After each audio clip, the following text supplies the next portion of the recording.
Adesso si spera che quanto è stato indicato come possibilità che venga fatto sia fatto integralmente. E vogliamo anche noi un po' che le persone, quelle che ci comandano, che capiscano che siamo tutti uniti.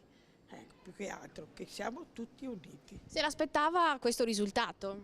Certo, perché sentendo altre persone abbiamo proprio sentito che tutti erano d'accordo. Cosa vi aspettate adesso? Beh, che le cose migliorino senz'altro, con questa dimostrazione di forza da parte dei veneti speriamo che vada meglio, insomma. Tutto Qual è la cosa prima che lei chiederebbe al tavolo delle trattative? tranquillità, la tranquillità personale, noi siamo pensionati, vogliamo quella. Non ho votato, è la prima volta in vita mia perché penso che c'erano altre modalità per chiedere le stesse cose. Contento di come è andata? Sì, però penso che non cambi niente, magari cambiasse qualcosa.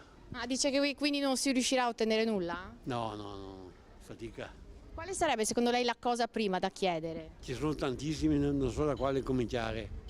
Contento di come è andata e mi aspetto quello che hanno detto tranquillamente, senza tanto litigare. Hanno detto che ci si rifà alle leggi costituzionali per ottenere quello che si sarebbe potuto ottenere anche in passato, dato che il governo era anche disponibile. L'autonomia la chiedono tutti.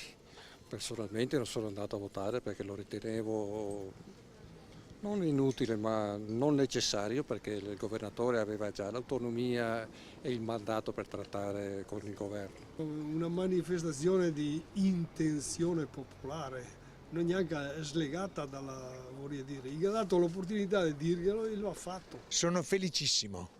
E adesso che succederà? L'autonomia, più autonomia per noi veneti. Sarà vita facile o comunque difficile nonostante il bagaglio di voti? Non sarà facile.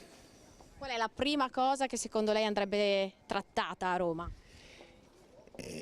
La prima cosa è di avere più soldi a noi da gestire per le nostre cose, per la nostra regione.